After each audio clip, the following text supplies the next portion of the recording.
कहीं तुम्हें दमा का रोग तो नहीं हो गया? मैंने भी प्रत्युत्तर में प्रश्न दाग दिया। मेरा मजाक उसके गले में फांस जैसा अटक जाएगा, मुझे नहीं पता था। तुम्हें लग रहा है कि मैं तमाशा कर रही हूँ। मैं अपने मन की बात समझाना चाह रही हूँ और तुम समझ रहे हो। सीमा का स्वर रुंध जाएगा मुझे पता नहीं था। सहसा मुझे रुकना पड़ा। हंसती खेलती सीमा इतनी परेशान भी हो सकती है, मैंने कभी सोचा भी नहीं था। सीमा मेरे पापा के दोस्त की बेटी है और मेरे बचपन की साथी है। हमने साथ साथ अपनी पढ़ाई पूरी की और जीवन के कई उतार चढ़ाव भी साथ साथ पार किए हैं। ऐसा क्या हो गया उसके साथ? हो सकता है उसके पापा ने कुछ कहा हो, लेकिन पापा के साथ पूरी उम्र दम नहीं घुटा तो अब क्यों दम घुटने लगा? 2 दिन बाद मैं फिर सीमा से मिला तो क्षमायाचना कर कुछ जानने का प्रयास किया। ऐसा क्या है सीमा, मैं तुम्हारे आगे हाथ जोड़ता हूँ।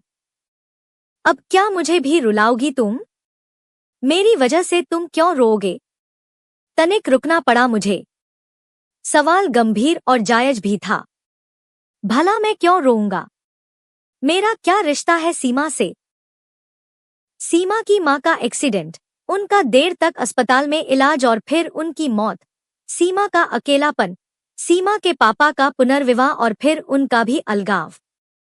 कोई नाता नहीं है मेरा सीमा से, फिर भी कुछ तो है जो मुझे सीमा से बांधता है। तुम मेरे कौन हो, राघव? पता नहीं, तुम्हारे सवाल से तो मुझे दुविधा होने लगी है और विचार करना पड़ेगा कि मैं कौन हूँ तुम्हारा। तनिक क्रोध आ गया मुझे, यह सोचकर कि कौन है जो हमारे रिश्ते पर प्रश्न चिन्ह लगा रहा है। तुम्हारा दिमाग तो नहीं घूम गया? अच्छी बात है, नहीं मिलूंगा मैं तुमसे। पता नहीं कैसे लोगों में उठती बैठती हो आजकल। लगता है किसी मानसिक रोगी की संगत में हो जो खुद तो बीमार होगा ही, तुम्हारा भी दिमाग खराब कर रहा है। और इतना कहकर मैंने हाथ में पकड़ी किताब पटक दी। यह लाया था तुम्हारे लिए, पढ़ लो और अपनी सोच को जरा स्वस्थ बनाओ। मैं तैश में उठकर चला तो आया पर पूरी रात सो नहीं सका। भैया भाभी और पिताजी पर भी मेरी बेचैनी खुल गई।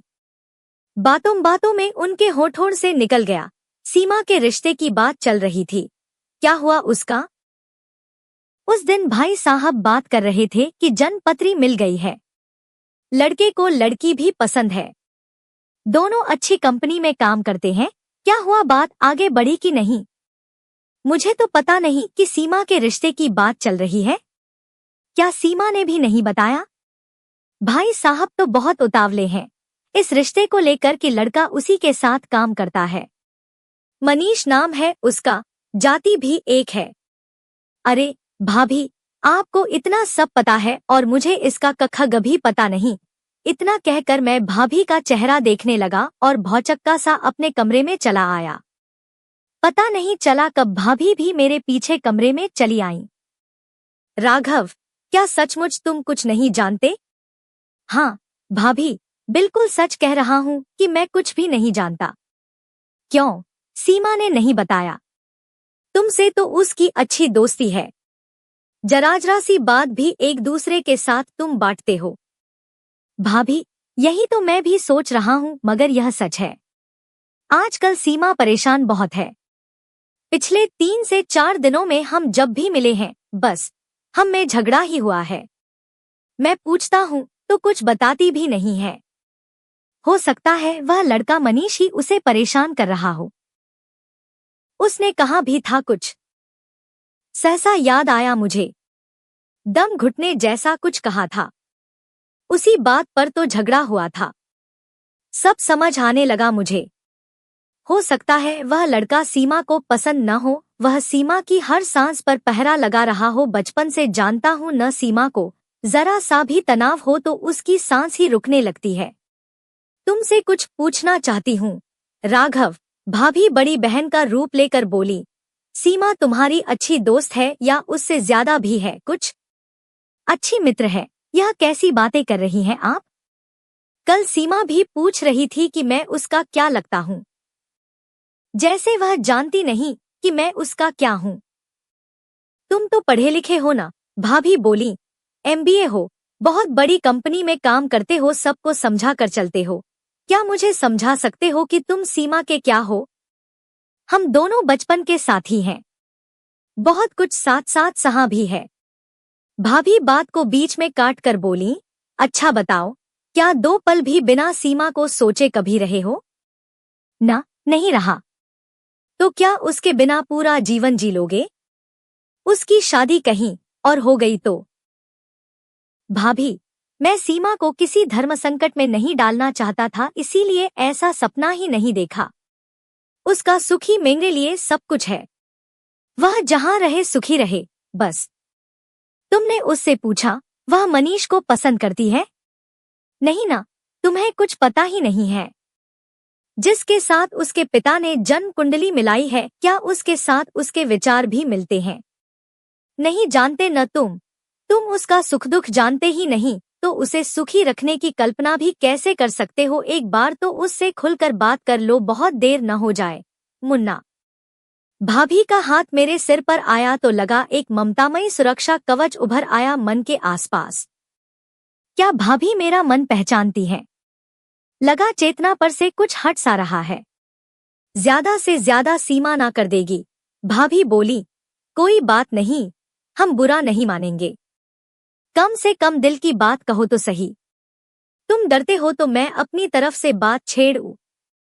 मुझे डर है राघव, कहीं ऐसा न हो कि वह इतनी दूर चली जाए कि तुम उसे देख भी ना पाओ।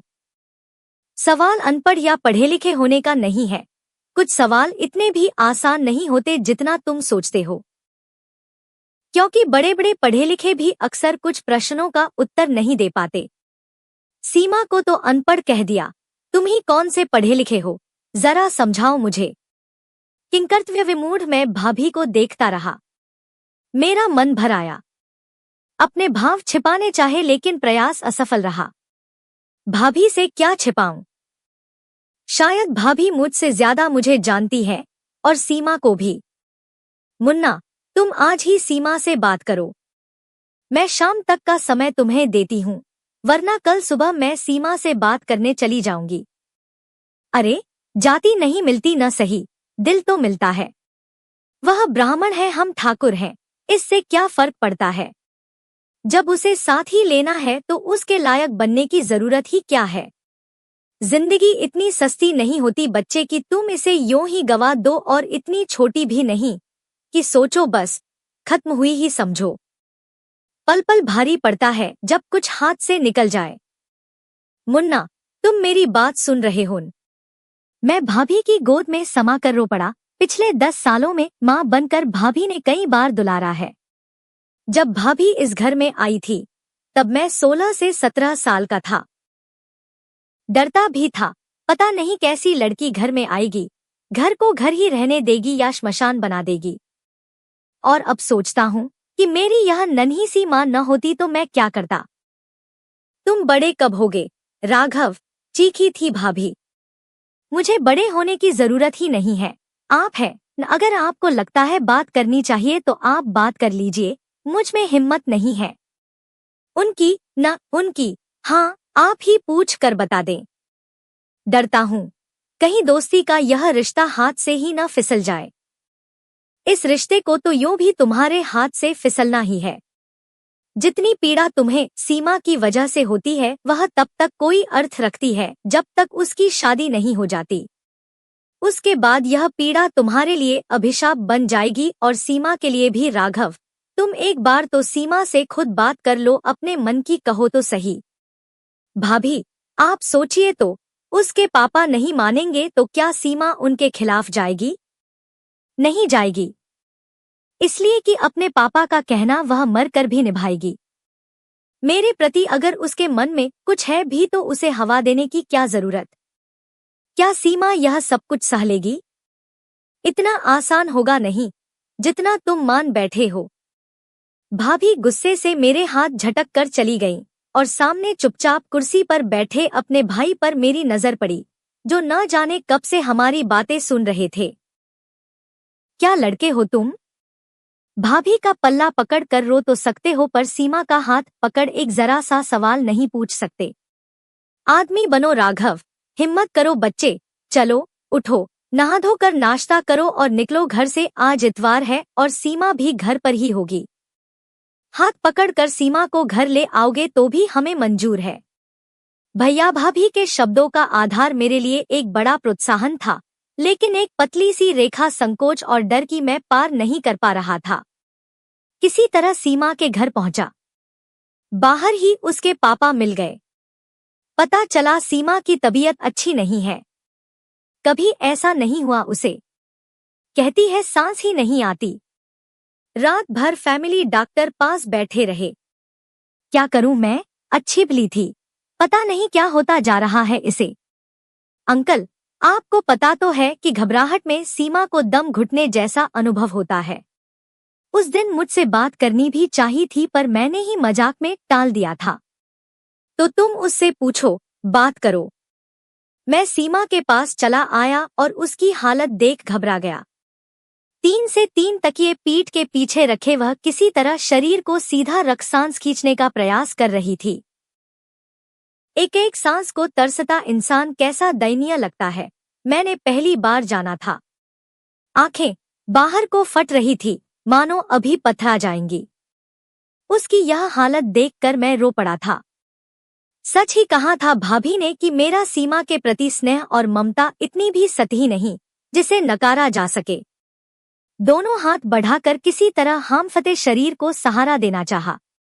क्या करूं मैं जो सीमा को जरा सा आराम दे पाऊं। माथा सहलाकर पसीना पोंछा। ऐसा लग रहा था मानो अभी सीमा के प्राण पखेरु उड़ जाएंगे। दम घुट जो रहा था।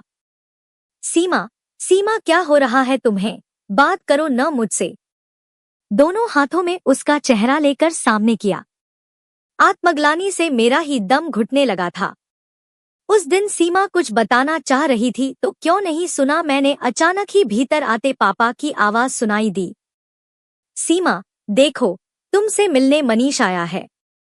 पापा के स्वर में उत्साह था।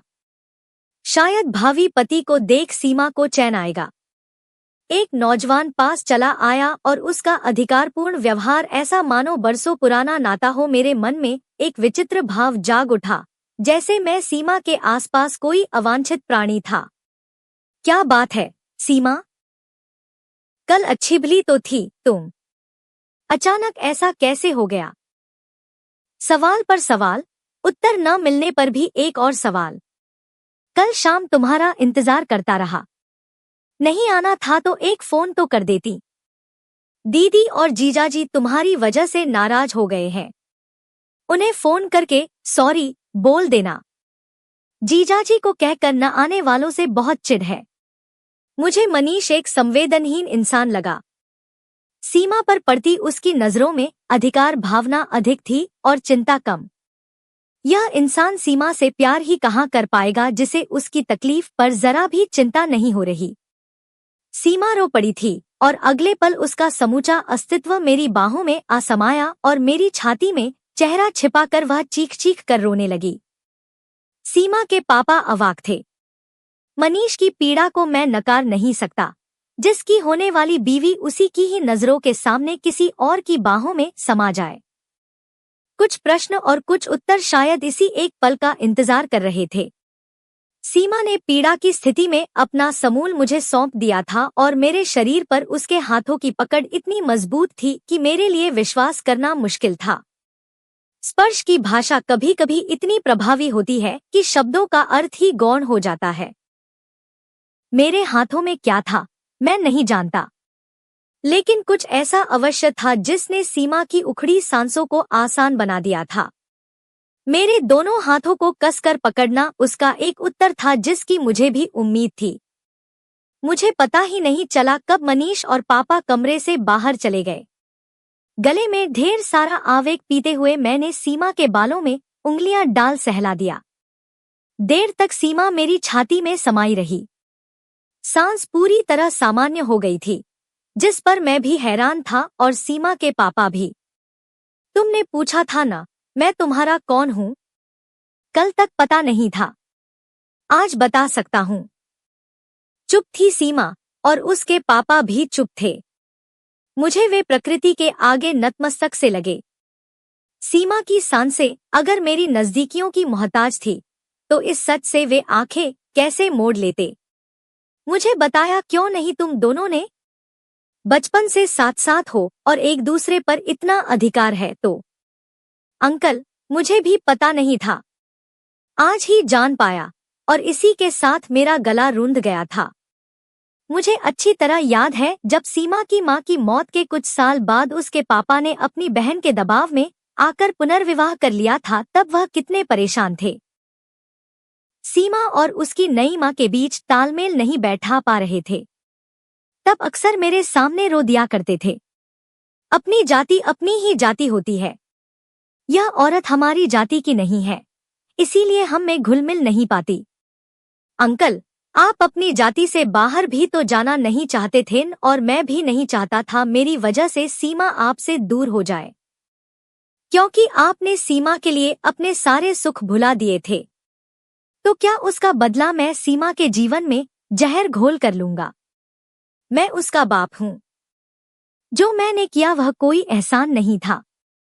कैसे नादान हो तुम दोनों। सीमा को गले लगाकर अंकल रो पड़े थे। हम तीनों ही अंधेरे में थे, कहीं कोई पर्दा नहीं था, फिर भी एक काल्पनिक आवरण खुद पर डाले बस जिए जा रहे थे हम। डरने लगा हूँ अब वह पल सोचकर जब सीमा सदा सदा के लिए जीवन से चली जाती। तब शायद यही सोच सोच कर जीवन नरक बन जाता कि एक बार मैंने बात तो की होती, एक बार तो पूछा होता, एक बार तो पूछा होता।